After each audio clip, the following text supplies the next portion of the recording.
Taking pictures and selling them is not only a great way to make money, but it's also very fun to do.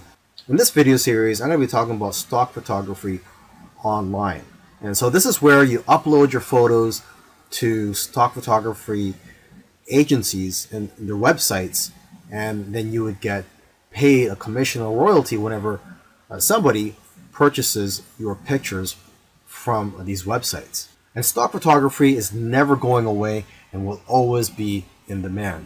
Although I must warn you, it is harder to make money selling photos nowadays than it is before, say a few years ago, because of the competition. However, there are people who are making six figures per year with stock photography. And this video series was created to help you rise above your competition. Lastly, I just want to say that stock photography is a great learning experience, and you're going to become a much greater photographer because of it. It's also satisfying when you see companies using your work and knowing that your work has value. And like I said earlier, it's fun. Now here are some quick photo tips for you.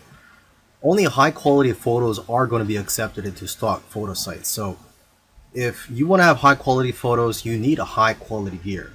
So I highly recommend that you use a DSLR camera, and a plain 50mm lens is just fine. Now you're going to want to try to take pictures that are difficult for regular people to take with their smartphones.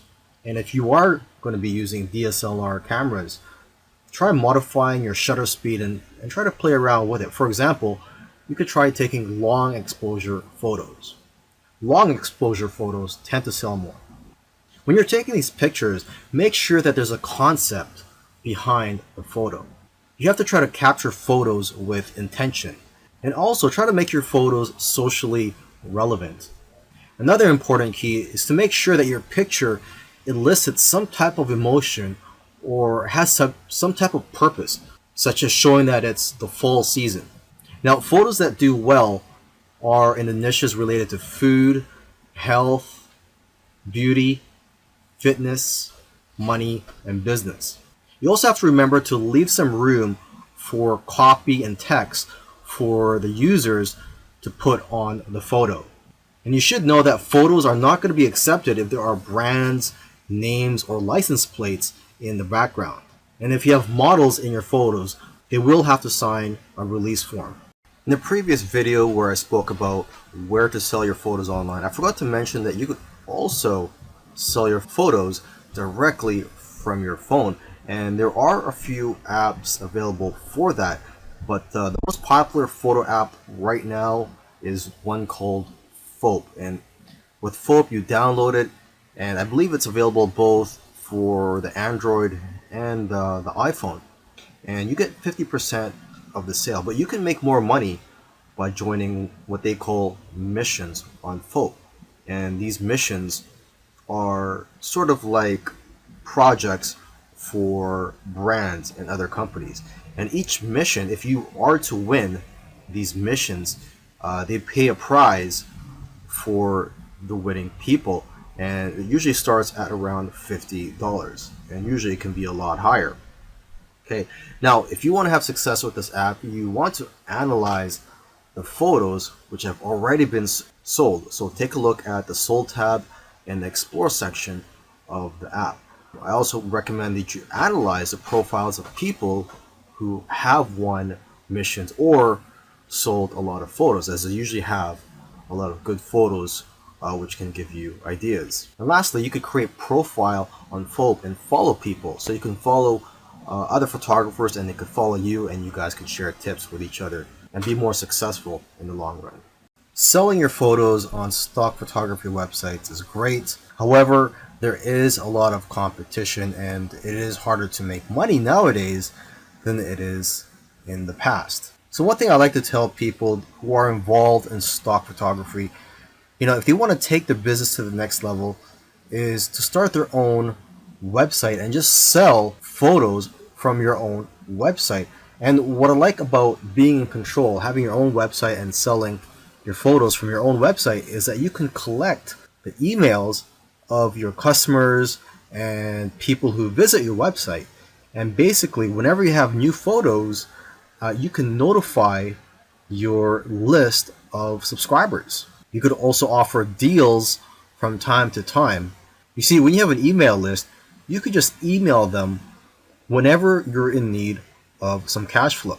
Now, what I recommend you do is, if you are going to start your own website, is to make your website focused on one niche. I know of somebody who made $4,000 in 1 month from his own site. Now, aside from just collecting emails from your customers, you could also collect emails from people who just visit your website. And to entice them to opt in, you can run a contest where if they enter their information, such as their email and their name, they'll be entered to win a photo or a print. Another great thing about building a list of subscribers is that you can build a relationship with your audience, and that you're going to get repeat sales in the future. You see, when people buy your photos from stock photography websites, you don't collect their information. So it's not like you could tap their shoulder in the future and say, hey, would you like any of my other photos or my newest photos? This way, with your own website, you could just notify them, like I said earlier, whenever you have new photos or if you have a discount that you're offering. You should also sell prints of your photos from your own website to increase your revenues. Now, if you're scared to start your own website, there are several tools out there that make it very easy for you. And one tool that I highly recommend is called Shopify. One good feature of Shopify is that they will contact somebody who abandoned their shopping cart, and they'll get reminded to purchase from you. And there's all types of themes available for you to use from Shopify. Now, once you have your site up and running, you could use Facebook ads to drive traffic to your site. In the last video, I gave some tips on how to be successful if you were to upload to those larger stock photography websites. Now, in this video, I want to give some tips on how to be successful just in general. So these tips will work whether you decide to go for the smaller stock photography websites or the larger stock photography websites. To start off with, you cannot be a generic photographer and make money with stock photography. To be successful, you have to niche down. You cannot be too broad. So you have to be very specific and also good at what you do. For example, portraits of people are always popular. So if you can focus on that, you'll probably do well. You should also stay in tune with what's going on in the world. People who are talking about the popular topics of today need images to support what they're saying. And if you are going to be uploading to multiple stock photography websites, you can use an app called MicroStalker for tracking your sales across multiple agencies. And lastly, if you're consistent, you'll increase your chances of being successful with stock photography. You'll do best if you upload a small amount of photos consistently.